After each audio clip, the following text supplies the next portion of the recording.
ẹ̀yin tèmi, ìyẹn ogún ọdún ó sì ń gbóná fẹ́lífẹ́lí. Ìyẹn ogún ọdún ó sì ń gbóná fẹ́lífẹ́lí. Mo kí yín lọ́pọ̀lọpọ̀. Ṣàlàáfíà lẹ wà gẹ́gẹ́ bí èmi Hajia on point by 2 ṣe wà lénìí. Alhamdulillahi Rabbil Alamin. Tó bá jẹ́ pé ìgbà àkọ́kọ́ rẹ lè, mo fẹ́ kó wo past videos mi kó lè mọ nǹkan tí mò ń sọ, tí mò ń ṣe, nǹkan tí mo gbé wá sálífà yìí fún àǹfààní yín, ìlera ọkùnrin, ìlera obìnrin tó ṣe yín láǹfààní dáadáa lọ́kọláya. Ẹ lè pè mí fún apps alálùbáríkà. Ẹ̀yin tèmi, ìyẹn ogún ọdún ń gbóná fẹ́lífẹ́lí. 2 examples mo mú wá tí mo dẹ̀ fẹ́ ká kọ́ ẹ̀kọ́ gidi nínú ẹ̀. Màá dẹ̀ sọ story yẹn ní ráńpẹ́. Mo dẹ̀ fẹ́ kẹ́yin tèmi kẹ́ ẹ̀ dìímú dáadáa. Mo fẹ́ sọ̀rọ̀ bó ṣe ń lọ lọ́wọ́lọ́wọ́ báyìí. Adékúnlé Gold tó ń kọrin Nàìjíríà, ọkọ Simisola tó náà kọrin, àti obìnrin kan tí wọ́n ń pè ní Cindy of Oshodi. Kò sẹ́ni tó mọ̀la o. Kò sẹ́ni tó mọ̀la ẹ̀yin tèmi. Kò sẹ́ni tó mọ̀la. A ò mọ ibi tí orí máa sin ẹsẹ̀ dé.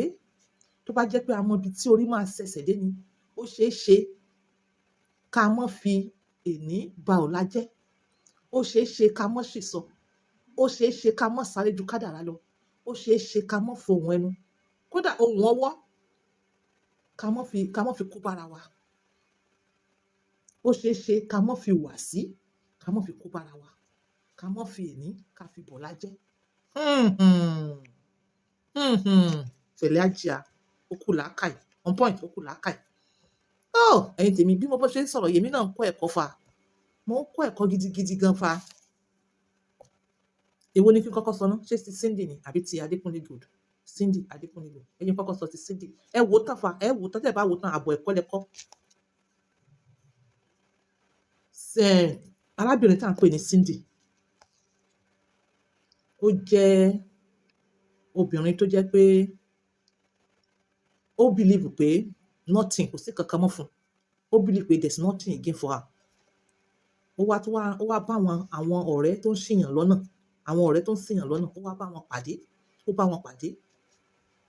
Òun náà ó wá bẹ̀rẹ̀ sí ní act fíìmù blue. Ó ń act fíìmù blue. Because ó rò pé bí èní ṣe rí lọ́la máa rí ni. Ó wá act fíìmù blue yẹn tó jẹ́ pé ó ní agbára. Ó ní agbára. Èmi ò tiẹ̀ mọ̀ pé ọmọ Nàìjíríà ni. Èmi ò mọ̀ pé ọmọ Nàìjíríà ni because fún fíìmù rẹ̀ yẹn ó pọ̀ lọ́nà Nàìjíríà báyìí. Ẹ̀yin tèmi, after some time, kò sí current videos ẹ̀ mọ́. Ó wá wà lórí TikTok.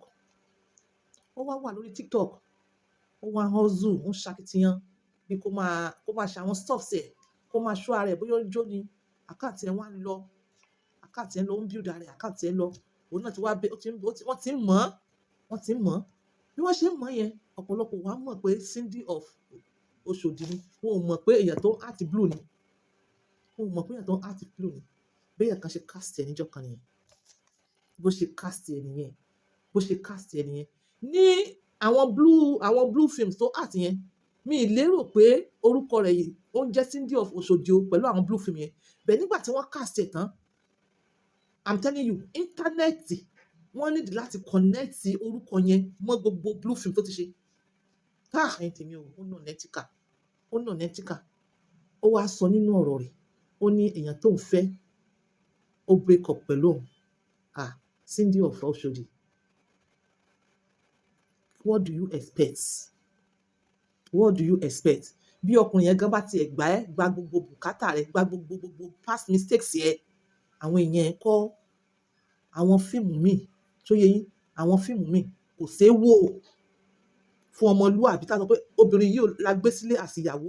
Èmi gan tí mo jẹ́ obìnrin, mi ò lè gbà ládùúà kí n ká sọ pé mo wá jọ́kùnrin kí n gbèrú rẹ̀ sílé àsìyàwó. Láíláí mi ò gbà ládùúà.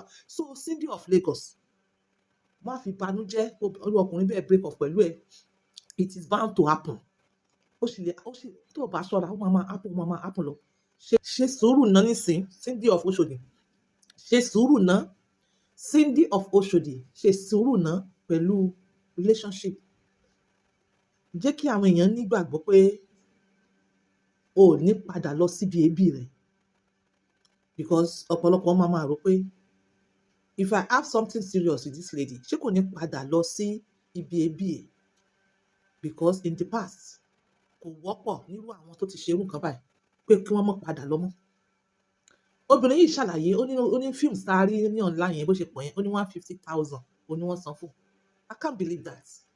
Báwo ni wọ́n ṣe máa san 150,000 fún èèyàn fún iṣẹ́ burúkú bẹ́ẹ̀ yẹn kí gbogbo làlà kókó làlà gbogbo àti fùrọ̀ àtòbò àtọ̀yàn kó wà ń ta bẹ́ẹ̀ yẹn 150,000 tí ò dẹ̀ lè tán láíláí àwọn ọmọ máa rí. Mo sọ fún yín nínú fíìmù tí mo sọ tí mo ṣe nípa ti Madayinka Tiẹ̀ pẹ̀lú mental capacity. Mo ní ọ̀pọ̀lọpọ̀ tó bá yá wá láwọn ò ṣe mọ́ wọ́n á máa regret ẹ̀. Regret ló dé bá Cindy of Lagos báyìí. Regret ló dé bá báyìí. Kò sí bó ṣe máa ṣe nínú ayé. Kò sí dáadáa tó máa become nínú ayé. Wọ́n á refer back. Nínú tó bá ti ṣe fídíò tí fídíò yẹn dẹ̀ máa ń lọ viral. Ó ní views gidi gan ni wọ́n máa ń ní views. I'm telling you. Èyí dẹ̀ wá rí àwọn èèyàn tó ti wo fídíò yẹn. Wọ́n wá ṣe screenshot part of that video. Àwọn fídíò tí wọ́n ti wò bí àbí tí wọ́n ti ń mú ọyàn àbí bí tí wọ́n ti ń do àbí bí tí wọ́n ti ń la. Wọ́n wá screenshot ẹ̀ sí under comment ẹ̀. Ó dẹ̀ sọ wípé nítorí ọmọ tó ń gbé dání àti single mommy ló ń fi tẹ̀lé wọn ṣe irúṣẹ́ báyẹn. Ǹjẹ́ ọmọ yẹn lè dàgbà kó salute ẹ̀ kó ní mọ́mì mi nǹkan tẹ́ ṣe dà ṣé kíní ìgò ní affect àwọn ọmọ. Ẹ̀yin tèmi ẹ ronú ẹ má fi èní bá ọ̀la jẹ́ ẹ má fi ọmọ kékeré bá àgbà yín jẹ́. Bẹ́ẹ̀ ni ṣe rí ọ̀la ò rí bẹ́ẹ̀ ó lágbára ó ní agbára ẹ̀yin tèmi ó ní agbára ju bí mo ṣe ń sọ yìí lọ ó ní agbára ju bí mo ṣe ń sọ yìí lọ ó ní agbára sẹ́ ọ̀rọ̀ yìí ní agbára like because ó mọ́lá yes ìyẹn lọ ìyẹn 20 ọdún ó sì ń jóyàn lọ́wọ́ fẹ́lifẹ́li. Ṣàdédé la rí tí wọ́n sọ wípé Adékúnlé Gold tó kọrin fún wa Nàìjíríà wọ́n ní ó jẹ́ kí àwọn Nigerian police kó arrest arákùnrin kan tí ó tweet arákùnrin yẹn ó ń jẹ́ Samuel ó ṣe tweet lórí Twitter ó ṣe rest in peace fún ọmọ Adékúnlé àti Simisola ó ṣe rest in peace fún ọmọ wọn obìnrin ó ṣe rest in peace pé ó ṣe pé arákùnrin yẹn tweet pé ọmọ yẹn ṣaláìsí ó ṣe rest in peace fún ó ṣe accept my condolences ọmọ yẹn ò dẹ̀ kú nítorí pé wọ́n ní platform kan ó wá fi voice pé ọmọ ọlọ́mọ kú. So ṣé ẹ mọ̀ pé kíní yìí ó rí bákan èmi ò support ọmọ kékeré tó ti kú tó wà láyé ó wá sọ pé ọmọ yẹn ti kú ṣíṣe ló dàbí ẹni pé wọ́n mọ̀ọ́mọ̀ wájà yes wọ́n mọ̀ọ́mọ̀ wájà wọ́n mọ̀ọ́mọ̀ àwọn kan ló wà nùgù tó ń jẹ́ jíìnì fún bọ́ èèyàn tó tweet tó ń jẹ́ Samuel yẹn àwọn èèyàn kan ló wà ní ìdí ìgò tó ń jẹ́ jíìnì wọ́n fi abẹ́rẹ́ wọ́n fi gún Adékúnlé Gold wọ́n fẹ́ mọ reaction so that ó ní ọ̀rọ̀ kan tí wọ́n fẹ́ gbé jáde ọ̀rọ̀ yẹn tí wọ́n ti tọ́jú ẹ̀ tipẹ́tipẹ́ wọ́n ti tọ́jú ọ̀rọ̀ yẹn láti tipẹ́tipẹ́ wọ́n ti tọ́jú ọ̀rọ̀ náà wọ́n tọ́jú ọ̀rọ̀ náà láti 2012 ọ̀rọ̀ yẹn ni wọ́n fẹ́ fi gbé jáde wọ́n dẹ̀ gbé jáde neat wọ́n wá sọ pé so wọ́n wá arrest boy yẹn wọ́n wá gbé ẹjọ́ yẹn lọ sí court wọ́n wá fún boy yẹn ní 2 years imprisonment 2 years imprisonment bí wọ́n ṣe gbé nìyẹn bí àwọn ayé ṣe gbé nìyẹn bí àwọn bíi Sowore bí wọ́n ṣe gbé Sowore of Sahara Report bí wọ́n ṣe gbé nìyẹn ẹ̀yin tèmi pé ok nígbà tí èèyàn tweet báyìí nípa ọmọ rẹ̀ tó ní kí wọ́n gbé fún 2 years imprisonment ìwọ tó ti tweet báyìí fún GEJ General Ebele Goodluck Jonathan ó tweet lóríṣiríṣi nígbà yẹn ẹ mọ̀ pé 2012 Adékúnlé Gold kò tí wà popular báyìí àwọn rò pé ibi táwọn wà yẹn làwọn máa mọ̀ wọ́n ti gbàgbé pé kò sẹ́ni tó mọ̀la inú àwọn tweet tó ń tweet tó ní pé kí kọ́lọ́run pa GEJ tẹ bá wo kíní caption yẹn ẹ mọ̀ pé ó ń refer sí our former president ẹ mọ̀ pé nígbà crisis epo nígbà yẹn tó ní kálukú ṣáà máa sọ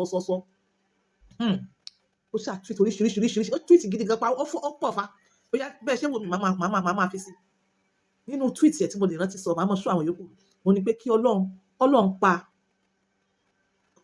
òun ló tweet bẹ́ẹ̀ o pé kọ́lọ́run pa GEJ kó dáadáa green padà ẹ̀yin ẹ̀wò kan pé kọ́lọ́run pa ọ̀gbẹ́ni GEJ àwọn èèyàn kan ní kò í ṣe former president ló ń bá wí wọ́n wá kódà kó má jẹ́ former president ṣé bí èèyàn náà ni ṣé inú bàbá káníyàn náà ó ní ọmọ ó ní ìyá ó ní bàbá ṣé inú wọn máa dùn pé èèyàn kan gbàdúrà pé èèyàn tó tí kú kó kú kí Ọlọ́run dá èèyàn tó ti kú padà? Is it possible? Hyperboy ni àbí irony ni, whatever figure of speech tẹ́ bá máa fi pè é, inú àwọn yẹn náà ò ní dùn. Síbẹ̀síbẹ̀ wọn ò ṣí fún Adékúnlé Gold, wọn ò pé òkè o wá jẹ́jọ́ speech tó sọ yìí, tweet tó tweet yìí, wọn ò hold the responsible for it.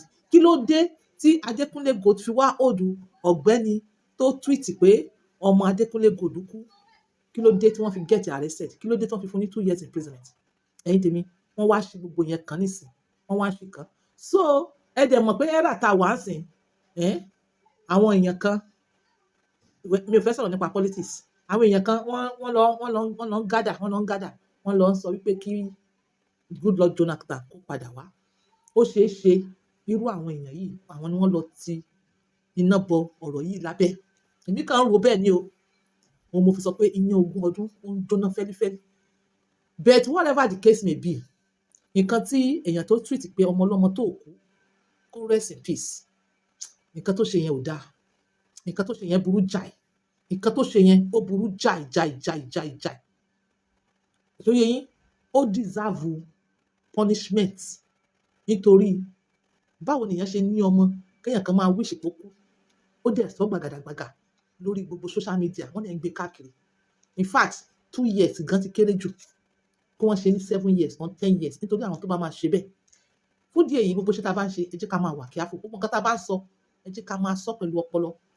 Bákan náà, Adékúnlé Gold, nǹkan tó náà tweet ń gbà yẹn ó wrong, but òun ò mọ̀ pé òun máa dìlú mọ̀ká. Àìmọye àwọn tó kọ́mẹ̀tì bad, àìmọye àwọn tó ń kọ́mẹ̀tì bad gan fún rìjíìmù yìí, but àwọn yẹn tó bá jẹ́ pé ìlú mọ̀ká kan ló tweet ní ìyá mọ̀ pé wọ́n tètè notice ẹ̀. Ọlá pé Adékúnlé Gold náà like he was like nobody nígbà yẹn, wọn ò ṣíwèé rẹ̀ fún. Àmọ́ nísìnyí wey be say is somebody, ó ní wọ́n wá ṣì kàn. Gbogbo ìgbà yẹn tó fi tweet yẹn, wọn ò tí ì mark orúkọ ẹ̀ pẹ̀lú green àbí blue lórí social media. Big Fish wọ́n ti mark orúkọ ẹ̀ sìn, ó sì ti gbàgbé, wọ́n bá a lọ wá kọ́mẹ̀ntì yẹn jáde, òun dẹ̀ ti gbàgbé. Ẹ̀yin tèmi, ìyẹn ogún ọdún wọ́n wá jáde fún ni, ìyẹn ogún ọdún wọ́n gbóná fẹ́lífẹ́lí o. Ẹ̀yin ni kẹ́ ẹ wà careful out there, kẹ́ ẹ mọ̀ nǹkan tẹ́ máa sọ, kẹ́ ẹ mọ̀ nǹkan tẹ́ máa ṣe. So ọ̀rọ̀ mi ò jù báyìí lọ. Bó ṣe mi ni ọkùnrin, mi ò ní fẹ́ Cindy o. Bó ṣe mi ni ọkùnrin, mi ò ní fẹ́ Cindy, torí àìmọye embarrassment. Àyàfi tó bá jẹ́ pé Cindy like kó lọ sílùú òyìnbó, kó lọ ìlú òyìnbó, ibẹ̀ àwọn òyìnbó, àwọn tó wà ìlú òyìnbó like wọ́n ti expose ojú àwa tá a wà ní ìlú wa yìí lọ. So kò ṣe ní agbègbè yìí again, agbègbè yìí ni wọ́n ti ta gbogbo blue film ẹ sí, wọ́n dẹ̀ mọ̀ ẹ́ tilétilé. So bí tí wọ́n ti mọ̀ ẹ́ tilétilé tí ọkàn rẹ̀ ó fi balẹ̀, tí wọ́n ò ní máa embarrass ẹ, tí wọ́n ò ní máa bully àwọn future children ẹ, ibẹ̀ ló yẹ kó lọ Cindy of Oshodi. Tó bá mọ̀ kó fẹ́ marry, ibẹ̀ ló yẹ kó lọ marry sí, kó lọ stay sí, kí ọkàn rẹ̀ balẹ̀, kó kúrò ní àwọn tó máa bully. That is life. Ẹ má fò ní bọ̀lá jẹ́. Bye for now.